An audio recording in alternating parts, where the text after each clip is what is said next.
All right, what's happening, everybody? Welcome to Easy Money, a sports betting show. Thursday, December 29th, 2022. Got a pretty good slate of games that we'll go through today. I'm Chris Gonzalez, joined by Tony Gonzalez. How you doing? Oh, not too bad. Trying to get everything pulled up here real quick. I didn't do too bad yet. I had a pretty good day yesterday on the picks. On NBA, I was 4-2 on my picks, but then in college football, I was 1-2, and in college basketball, I was 1-2. So I didn't do great in college football and basketball, but NBA, I had another pretty solid night. I picked 12 games and I was 2-10. I was horrible.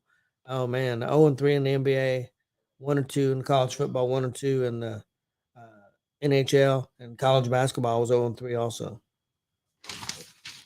Yeah, like I said, I had a pretty good night in NBA again, but not in the. Check the sound real quick. Had a pretty good night in NBA again, but not in the. All right. But yeah, college sports, I didn't do very good last night. 1-2 in on the college football bowl games, but the problem was, uh, hell, Arkansas was way up on Kansas, Yep. so I should have hit that one. They won, but Yeah, but Kansas ended up covering the points. yeah, because they only won by 2 points, and it was 2.5. 2.5. Yeah, I think it was 2.5. Yeah. And then I had Ole Miss minus 3.5 against Texas Tech, and Texas Tech kicked Ole Miss's ass last night. That wasn't even a game. Now, Oregon North Carolina game was a real good game. North Carolina lost, but I had them at plus 13.5. But North Carolina led the whole game until the last like 20 seconds of the game. And then Oregon was able to get a touchdown and kick the extra point to go up one. And then North Carolina got the ball. They could have took a 55-yard field goal attempt, and instead they decided to try a Hail Mary and end up getting intercepted in the end zone. Yeah, Minnesota just got a pick six. So they must not have had a kicker that they thought had Yeah. any chance of making it from 55. Yeah, college is hard to. There's not too many kickers in college usually. I mean, there's a few, but not a lot. Yeah, Minnesota just went up 21-10 on Syracuse. Got a pick six. There's some pretty good bowl games on the day again. And of course, Saturday you have the two real big ones. Yeah, I plan on watching those.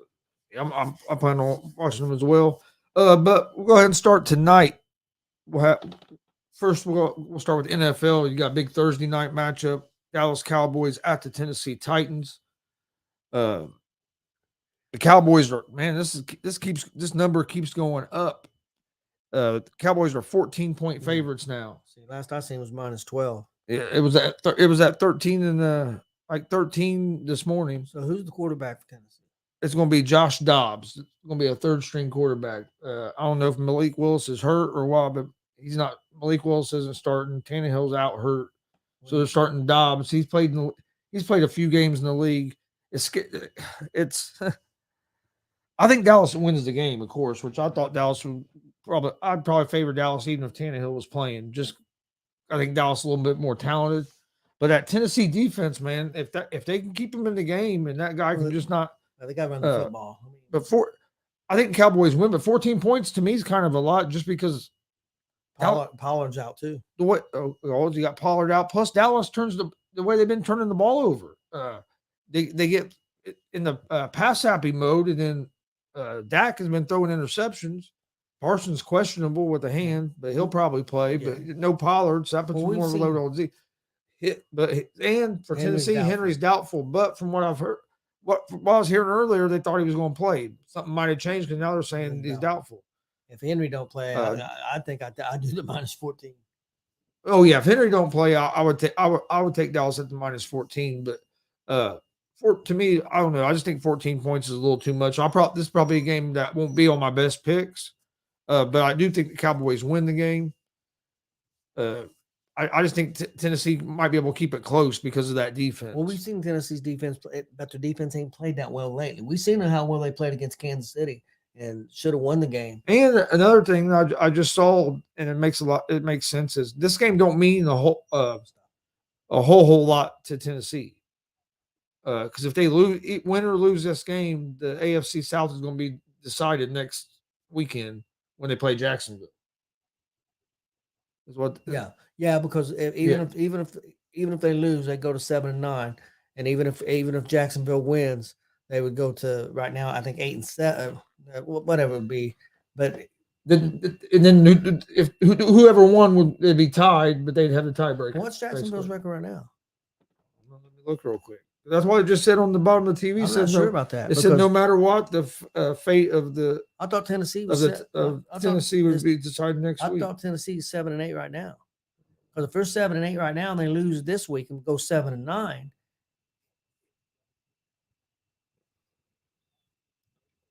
Let me look it up real quick.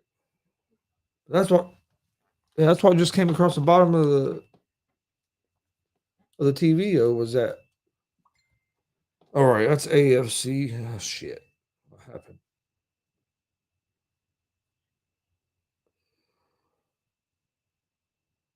All right,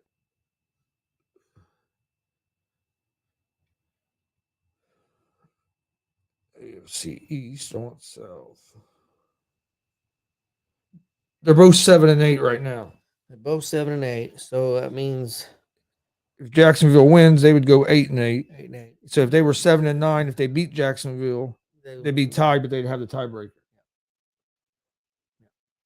Yeah, because it'd be 8-9. Both would be 8-9. Yeah. So it's so yeah, I mean, yeah, you would like to win this game because it does set you up, but if you don't, it's not the end of the world. And with all the injuries they have, so hell, they might set Derrick Henry out if he's in that bad of shape and try to get healthier for next week. That's a possibility. I mean, you're starting your third string quarterback. But the same thing for Jacksonville. They could lose. I mean, if something happened, they want to win this game, I'm sure. But if they lose, What's up, Mike Hughes? Fucking nuts, but he's crazy. So you like the Cowboys up to 14? After seeing Henry's doubtful, I probably shouldn't, but I'm gonna take Dallas in the -14. So I think Dallas wins, but 14 points scares me a little bit. Because you got to think about Dallas's defense. You know they're going to come after the Oh quarterback. yeah, Dallas has a defense, but that defense also gave up. Well, that's true, but not to a third string quarterback. Well, yeah, that's true. And by the time they're done, they may be on the fourth string quarterback because they're going to come after him. And then in college football, you have a game on right now, Minnesota and Syracuse. But then you have two more this evening, as you have Oklahoma against Florida State. Florida State's ranked 13th. Florida State's a 9.5-point favorite, -410 on the money line. Oklahoma's +315 on the money line. Over-unders, 65.5. I think Florida State wins this game, but to me again, I think 9.5 points is too many points. I think this is going to be a close. It'll be a close game. I kind of lean toward the over the 55.5 because I think both these teams will score 25, 30 points. But I think it's going to be a close game. I think Florida State wins, but I kind of like Oklahoma at the +9.5. Yeah. What's the other college game tonight? And then the other game is Texas and Washington. That could be a good game. I've seen Texas a couple times. Well, I've seen Texas 3 or 4 times this year. Actually, after that game starts at 9:00 tonight. Texas is a 3-point favorite. Actually, after that start, the Texas got off to they played Alabama. I thought Texas was going to do better. Yeah. Well, that quarterback got hurt. And they were, first year for that coach. I think Texas. I think they're on their way up because he has some good recruiting classes coming in. You got Arch Manning, and then you had some highly ranked receivers follow Arch Manning to Texas. So I would say I think Sarkisian is going to get that going. I'd say within 2 years. What do you think? They're going to be a probably top 12 team. Oh yeah, playoff? I think so. But they're ranked 21st right now. They're playing number 12 Washington. Texas is a 3-point favorite, -152 on the money line. Washington is +126. Over under 65. Yeah, 65.5. And actually, let me check something here because I told you guys wrong. Oklahoma and Florida State is over 65.5. I misread that. So I'd go more toward the under than the over. I thought it was at 55.5. But yeah, Texas and Washington. I think that's going to be a fun game to watch. You got Michael Penix Jr., quarterback for Washington, that is a talented guy. I wish he went and left Indiana. Let me ask you something. And then Texas with Ewers also has a talented quarterback. I'm not sure about Penix's size because I don't know. Is he big enough to be an NFL quarterback? I think he is. I think he'll get a shot. He won't get drafted real. He's going to be probably like a fourth, fifth rounder. Yeah, but with his athletic ability and his arm, I think he could be a decent quarterback. With some of the guys, with some of the teams playing like they do you think a team like Baltimore would draft him in the fourth or fifth round, or even San Francisco? Yeah, because I think so, because he'd fit good in their system. Plus, he's got a pretty good arm. He has a good arm. He can throw the ball, and he can run. He can move. He's athletic. I think he could be a good quarterback. I think he'll be, like I said, a later round pick. But he's had a real good season with Washington since he transferred over there. He was good at IU, I thought. Yep. Got hurt. I mean, Washington's up to 12 in the nation. So I mean, he's he's a quarterback. He's had to have a good season. Let me ask you a question real quick. I mean, a lot of people with the portal thing that they do now, basically free agency for college football. Yeah, because I mean, let's say you I'm watching Minnesota. Went to Minnesota and you was quarterback. You wasn't highly talented. You go there, you have a great year.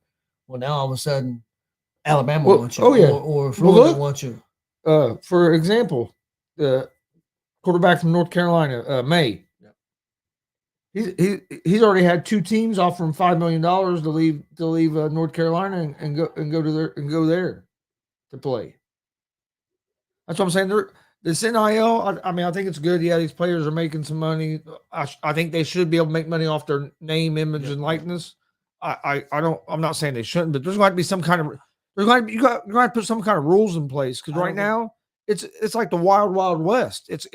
I don't think you should be able to. It used to be if you was with a team and you left a team, you had to set out a year. I think they need to go back to that, because I think it's gotten. They got to put some kind of rules and regulations with this NIL, because it's going to get out of hand. It's not going to be sustainable. And then how's this going to work? Say something happened and we blew up and we decided we were going to sign one of these college players to an NIL deal. Well, if I sign you to an NIL deal and your team has a national televised bowl game, I want you on the field and playing in that bowl game. And a lot of these guys sit out these bowl games because they're going to go in the NFL draft and don't want to get hurt. And I understand that to a point. Yeah. But also, if I'm paying you money for your name, image, likeness, I want you on the field. Yeah. Especially on a national televised bowl game. Well, and the thing of it is that they could put that in the contract, and that's what I'm saying. Yeah, there needs to be some kind. I think there needs to be some changes made, some kind of, because right now there's no regulations at all on it. So I mean, it's like the wild west, and the transfer portal has basically turned into free agency for college football. And I understand the portal because the coaches bring you there, recruit you there, and sometimes you don't fit there. Well, no, they said they bring you there, and then after a year they leave, yep. And now the new coach comes in, and you're not part of the plan. No, he's going to bring in his guys. So I mean, I understand that. No, I don't have a problem with transfer portal, but I'm just saying the way it's working now, it's just like free agency. Because a player can just. I think you might need to make a rule like how many times a player can transfer. Well, yeah, because the team. I mean, you know what I mean? How many times can you enter? You should only be able to enter the transfer portal so many times. You shouldn't be able to enter after every season. Like I said, it's a slippery slope, because I mean I understand. You go to IU, nobody else wanted you. You go to IU, you perform great, and now everybody wants you. I mean, you want to get your value, so I understand that too. But I also understand a team, nobody else wanted you, and they take a chance on you and give you a full ride. Now you had success, and they think they brought you there because they think you could be successful, and you are successful, and you're going to help build their team. Now you're going to leave. I mean, I mean, I understand it's business. And like you said, coaches leave. The coach that brought you in and really believed in you. I think if they leave, I think if a coach leaves, you should have a right to leave. Now, I don't think if the coach leaves and they bring you in, I don't think you should be. I think you should have to sit out a year. I think they should make a rule like where you can only enter the transfer portal like once or twice. You shouldn't be able to enter after like every season. Yeah, if you, I think make a rule that way. More of these, I mean, because the players should have to make a commitment to the school as well, especially when you're a lot of these schools are helping with, or some of these schools are doing NIL deals with players. So, and if a school's doing that to you, I mean, doing an NIL deal with you, you should, I don't know, I just feel like you should have more commitment to them. And but it goes both ways as well. I think the school or some of these coaches don't have the commitment either. But can't blame a coach for if he's at a smaller school and a bigger school offers him double the money. You know what I mean? It's hard to blame a coach for leaving. That's like we were talking on the afternoon show about Deion Sanders and a lot of people mad because he was in the black community was mad at him because he was leaving the HBCU school and felt like he was a traitor and leaving them dry. And it's like no, a lot of people didn't even know who Jackson State was. Now they do. He paid most of the money to remodel all the facilities and stuff there. He gave half his salary back to him for facility things. I mean, and now look at all these players from Jackson State that are heading to play at Colorado in a bigger conference with them. I mean, Colorado, he's gave a lot of people different. You know what I mean? He's gave a lot of people opportunities at Colorado, or maybe even another college. I mean, there may be some other colleges looking at some of those players. Yeah, and I mean, I think Sanders eventually. I think if this goes good in Colorado, I think Sanders will be at Florida State. Oh yeah, I'm surprised Florida State hadn't went. I'm surprised Florida State didn't go after him hard this year. It just makes so much sense. I think some people may worry about his personality. Not saying I'm not being negative, but he speaks his mind, and when you're in a big university like that, being at Jackson State's one thing. So I think maybe Florida State's waiting to see how he does at Colorado, how he handles adversity and controversy and things like that. And if he conducts himself well, I don't think it'll be like you said. I don't think it'll be long before Florida State. But there's going to be other people. Oh, a lot of these big, But his name, just because his name, and he's also helping open the door up for more former players to get coaching jobs in college, and you know what I mean. If he's successful. Look, Ed Reed just took a head coaching job with Bethune or somebody like that yesterday. So if these guys do good, you're going to see more of these players, and then guess what? That means you're going to start seeing more of these former players in the NFL coaching. And what are most players? Most players are considered minority or whatever. And so you're going to start seeing more black coaches, Mexican coaches, and you know what I mean. But the thing, the big thing with Sanders too is that, like you said before, his name is going to bring boosters. The boosters are going to want to be around him, and they'll spend money just to be around him or meet him or talk to him. And they'll spend money on NIL deals to help get players there that they want there too. You could have a coach that's been coaching in Oregon or one of the schools and been undefeated and won 40 games in 3 or 4 years and only lost 4. They're not going to give a hoot about him if Sanders is in the room. So I mean, his name. It's just the way the world is. I mean,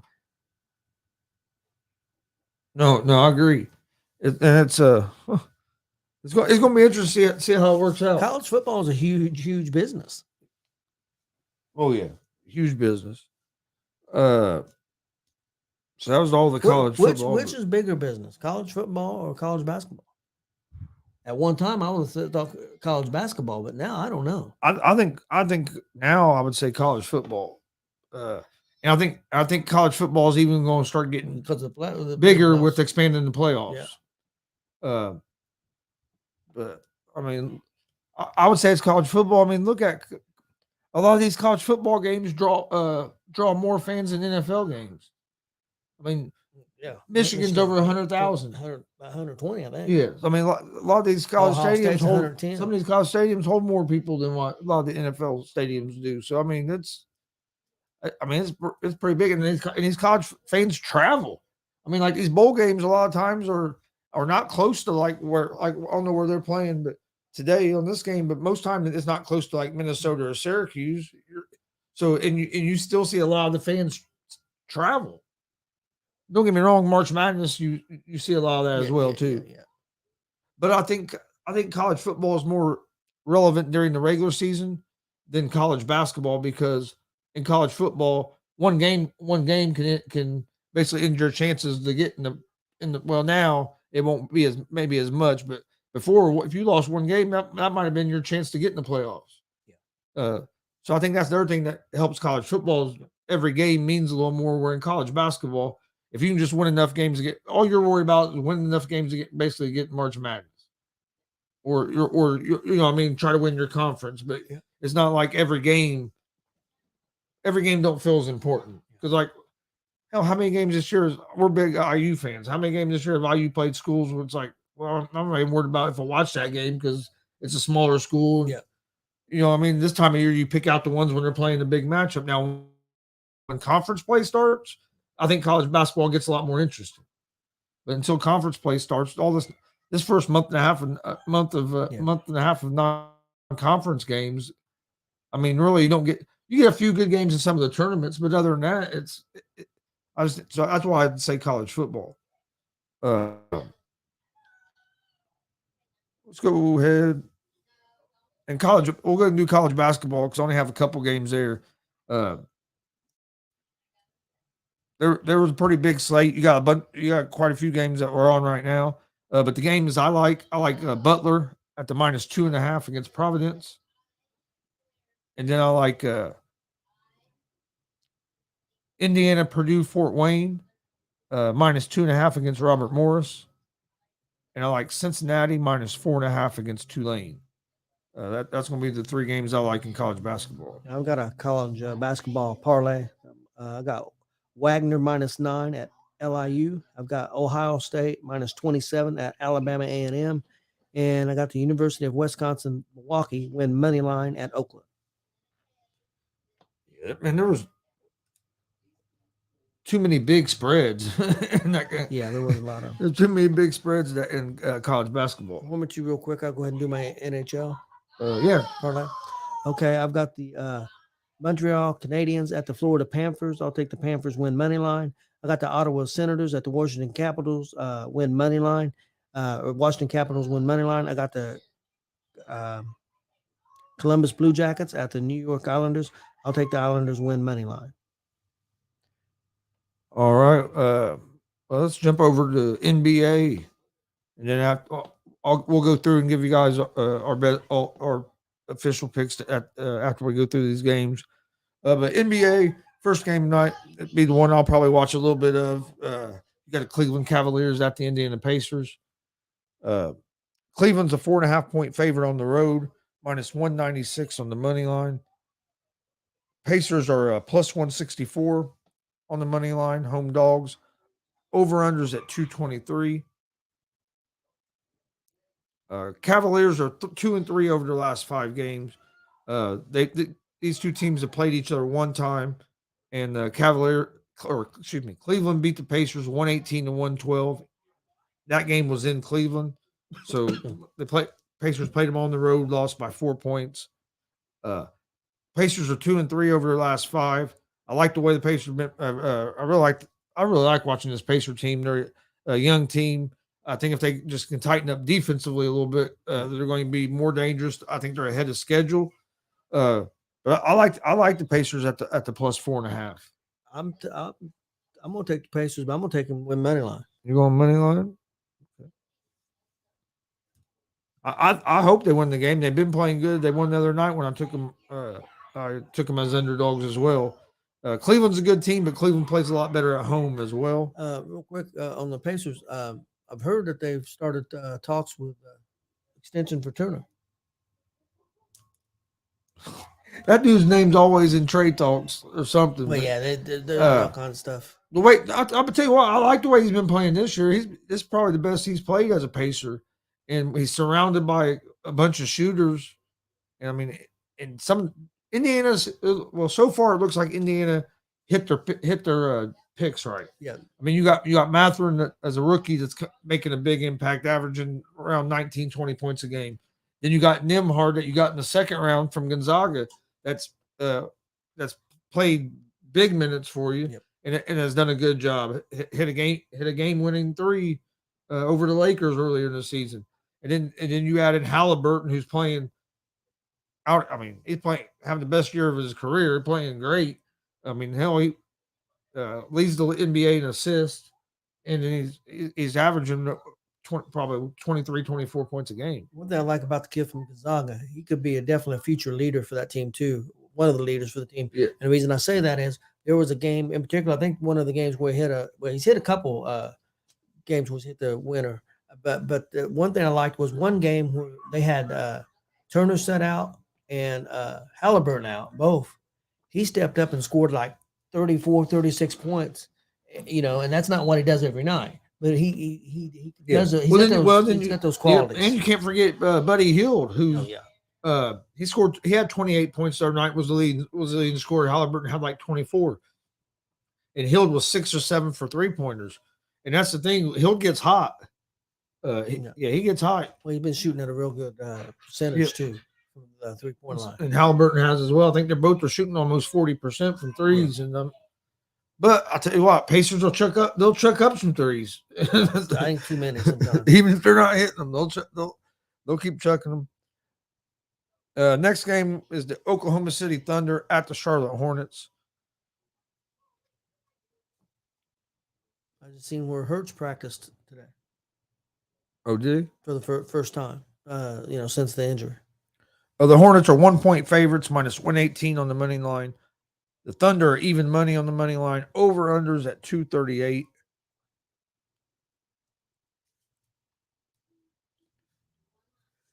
The Thunder are 4-1 over the last 5 games. Hornets are 2-3 over their last 5. Hornets have looked pretty good last couple games. They're starting to get healthier. Hornets are going to be at home in this game. I like the Hornets here on the money line as slight home favorites. Next game is the Los Angeles Clippers at the Boston Celtics. Celtics are 6.5-point favorites, minus 245 on the money line. The Clippers are plus 200 on the money line. Over-under is at 228. I think it's going to be a real good game. Neither team really has anybody on the injury reports. Boston has looked like one of the best teams in the league, if not the best team in the league. Jason Tatum's playing at an MVP level. I'll tell you what, that game he played on Christmas Day was unreal. He was hitting everything, even when he was covered. He was hitting tough shots. So I like the Celtics in this game at home, but I don't like the 6.5. I think 6.5 is just too many points because I think this will be a close game. If I was going to pick something on this game, it would be probably the over the 228. But like I said, I think the Celtics win, but to me, 6.5 is a little too many points. What was that? 223. All right. Next game is the Memphis Grizzlies at the Toronto Raptors. The Grizzlies are 3-point favorites, minus 148 on the money line. The Raptors are plus 125 on the money line. Over-unders at 228.5. The Grizzlies are 1-4 over their last 5 games. Been one of the best teams in the West, but had a little rough patch here the last few games. The Raptors are 2-3 over their last 5, and they're on a 4-game home losing streak. So they haven't played it well at home the last few games. I think I like the Raptors here at home.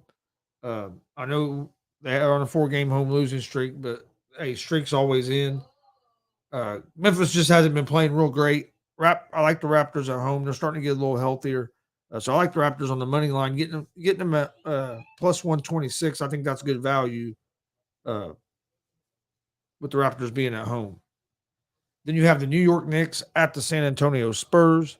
The Knicks are 5-point favorites on the road, minus 205 on the money line. The Spurs are plus 172 on the money line, over under at 224.5. I think the Knicks win this game. Knicks are 1-4 over their last 5, and they have some guys out. They have Toppin out.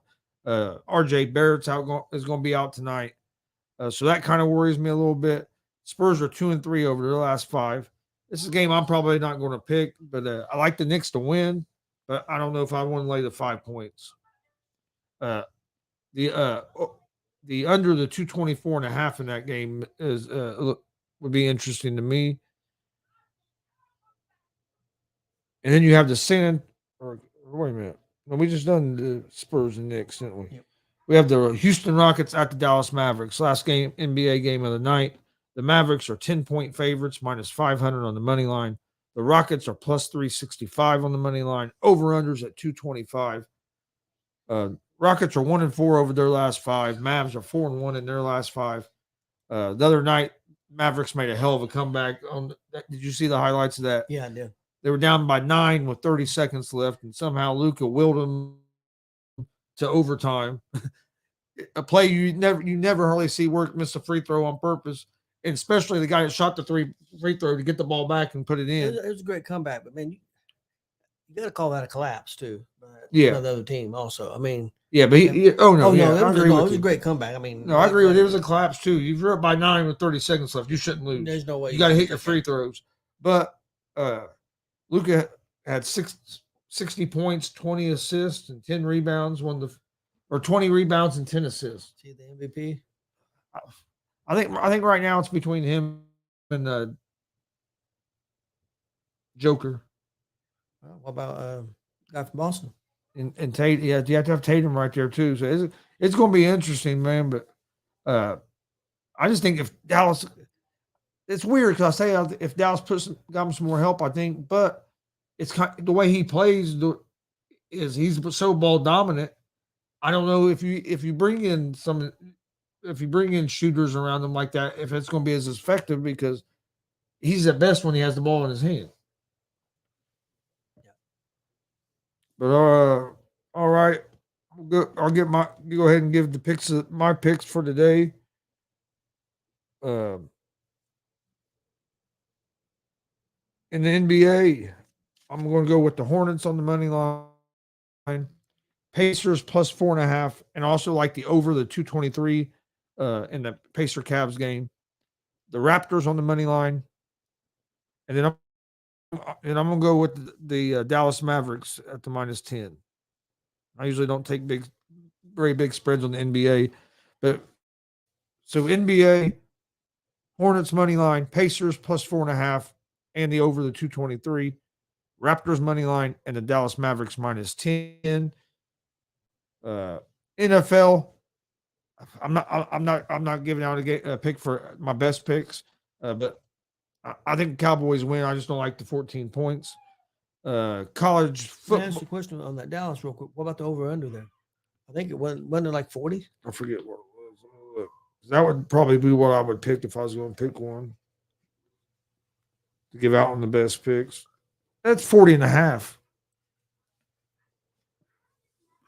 I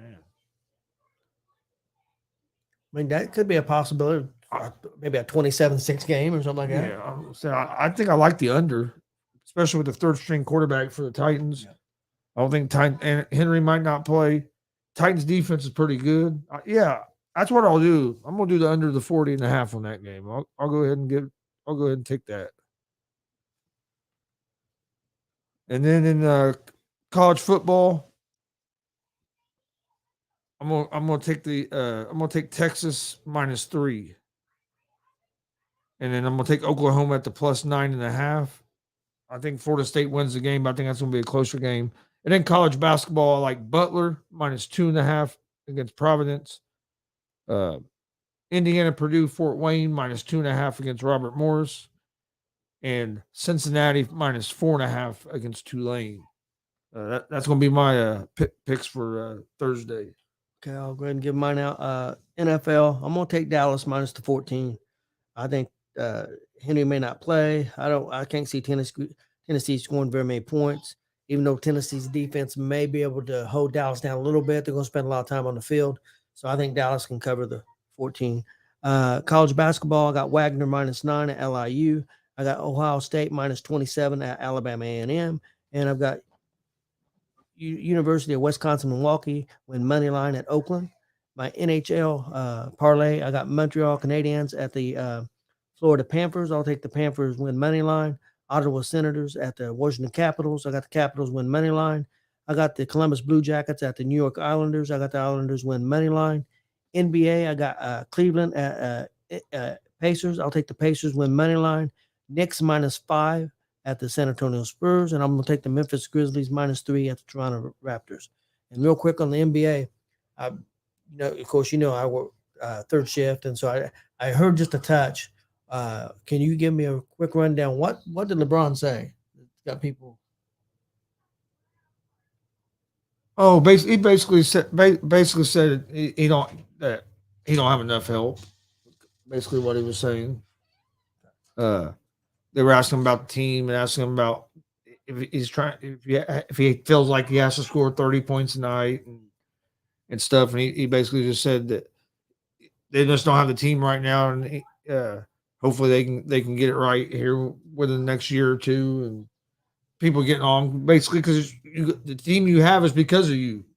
That's my issue. I mean, you had all the young talent that they had traded away. Yep. You brought in the guys that you want, and that to that thing, he got rid of the young talent, and they did win a championship. Yeah, they did win a championship. They did win a championship. Even though a lot of people say it's not a real championship because it was in the bubble, but I'm not going to say that. Championship's a championship. Yeah, I don't. Is it the same as playing and you have the crowd and everything? No, but hey, that's what it was that year. Yep. It was the same for everybody. Yep, yeah, so that's still a championship. So it's championship. But yeah, I just call bits and pieces of what LeBron has said. I haven't watched all of watched what he said. But from what I heard, it was basically they didn't have enough help. And I've seen your counterpart on your show. You guys do Monday, Wednesday, Friday. The judge. And of course, he's a big Laker fan. He lives out there in LA.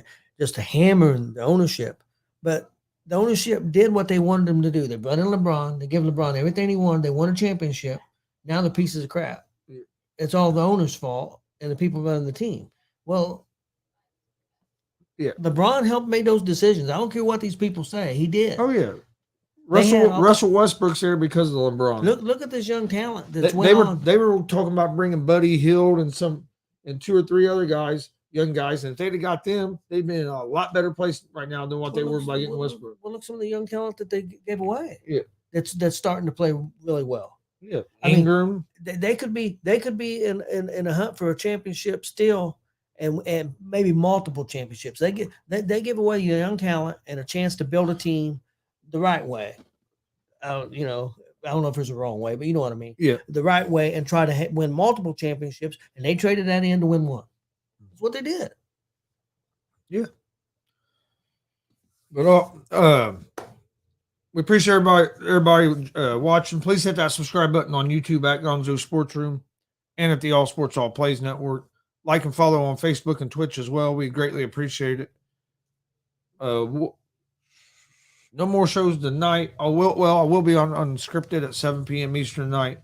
Come check us out on that show at Unscripted on Facebook. You can usually find it on Unscripted at YouTube as well, and it's always on the ASAP All Sports Network, All Sports All Plays Network. Excuse me, but it's usually a good show. I know it's at least going to be me and Jay tonight. Don't know who else will be on, but it'll be. It's usually a good show every Tuesday and Thursday. So join us for that tonight at 7. Tomorrow, be back at 1 p.m. Eastern tomorrow for the ASAP Afternoon Blitz.